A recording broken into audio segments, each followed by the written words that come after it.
TGIT, T-G-I-T. Thank God it's today.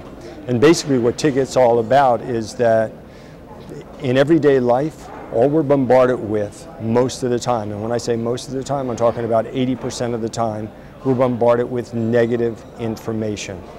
And I got to a point where I said, okay, enough, because all that negative information, if we look at the world and all the challenges that we're having in the world right now, everything seems to be on a negative tone. And it seems like people lost that appreciation, that gratitude for today. So the whole concept of TGIT is, it's a mantra. It's a mantra of appreciation and gratitude for each and every day. And the book itself is sort of a manual for life on how to make that happen, how to have a great day every day. So, the mantra, how do I get up in the morning, it says I TGIT, how would someone use it? How do you start using it to kind of... Well for me, my day begins with me saying, thank God it's today. I'm grateful for another day. That's how each and every one of my days begins. And from there, you start your day on a positive note, you tend to stay on a positive note. Most people don't even choose whether they're going to have a good day or a bad day. They just get up and go through the motions. I choose to have a great day every single day. So by reading this book and applying this book, how is it going to help us? Well, you just said you just said the magical word. Reading the book's not going to do you any good. So if you're going to buy the book just to read it, you're going to be wasting your money. You're going to be one of those people that goes, aha, I read another book. You said the magical word, applying it. And that's what's unique about the book. Each of the chapters is maybe 2 or 3 pages, and then there's action steps. And when you apply the action steps, you actually get to overcome the challenges and obstacles that you face on a daily basis. So, would you say that TGIT is a workbook for changing your attitude? It's a workbook for changing your life. It's a workbook for looking at some of the challenges you may have in your life on a daily basis, and it's sort of a manual, a how-to. Well, if you know, for example, if you've just suffered a loss, whether it's the loss of a job or a loss of a loved one or a loss of a relationship, there's a chapter in there on how to deal with loss. The chapter's right to the point. You know, this is what loss is all about. And then the action steps, what you do when you face that loss. If you're fearful of things, fear holds us back. There's a chapter on fear. If you're lousy with your time management, then what you do is that you go in there and you look up the chapter on time management and you follow the chapter. You follow the action steps. You hit the magic word. It's about applying it, following the action steps. From all the chapters in the book, which one do you think is the most powerful? The introduction. Why is that? The introduction gives you some insight into why I am a big TGIT fan. And I don't want to ruin it and tell you what it is, but the introduction will tell you how I came to my life to really have that appreciation and gratitude for each and every day. The introduction is what started it all. What was your inspiration? Well, my inspiration for writing the book was my children. I have a 9-year-old and a 12-year-old, and I wanted them to grow up in a world where there's something better than the negative role models that are out there. I wanted to leave a legacy that when I'm not around anymore and they have challenges during their life on a daily basis, they can just open up the book and they can say, hey, my pop told me that's how you deal with this. Here are the steps. He didn't just say, well, don't worry about, you know, losing something. Or he didn't say, don't worry about having bad time management. Don't worry about not having goals.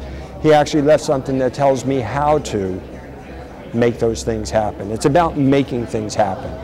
And how do you make things happen? Well, by continuous action.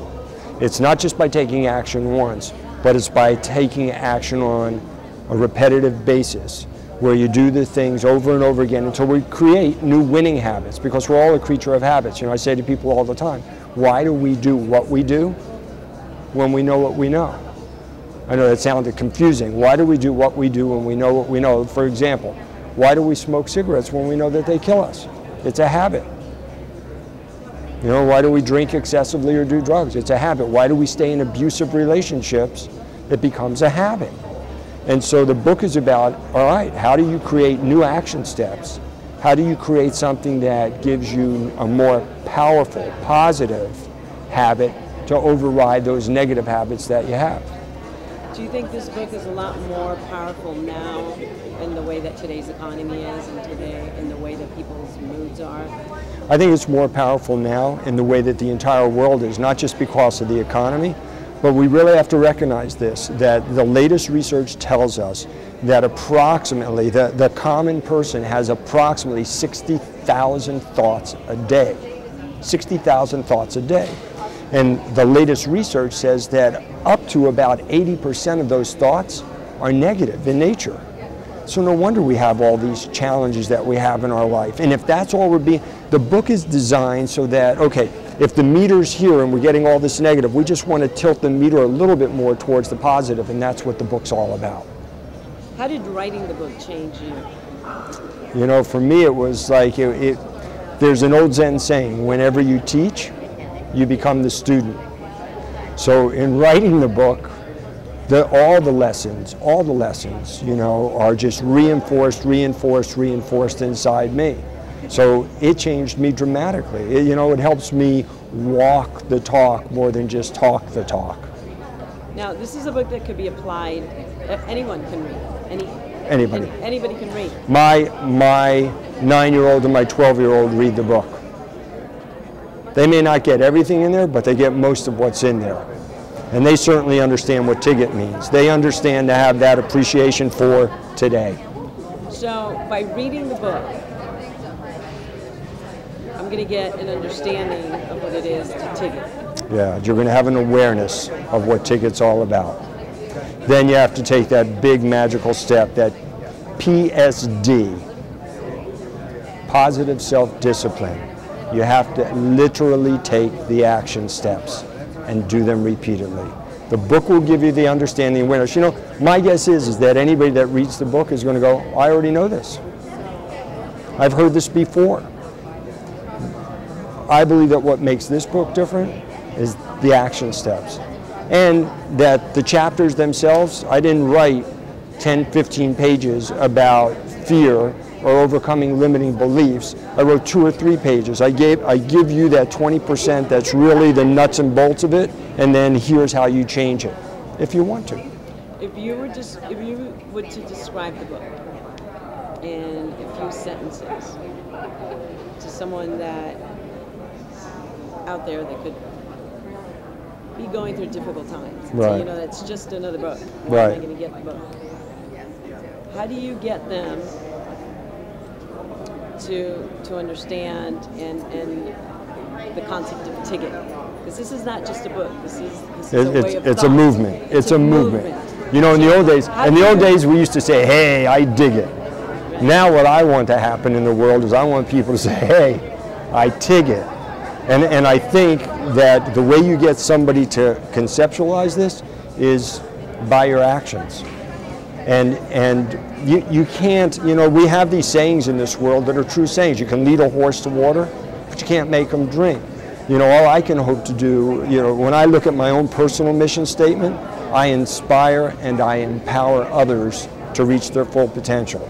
So what I'm going to try to do, you know, a lot of people have the misconception. They think you can motivate somebody. Like people are coming to my seminar and some of them may be thinking, oh, I'm going to get motivated. I don't have the power to motivate anybody. What research tells us is that motivation is an internal function, not an external function.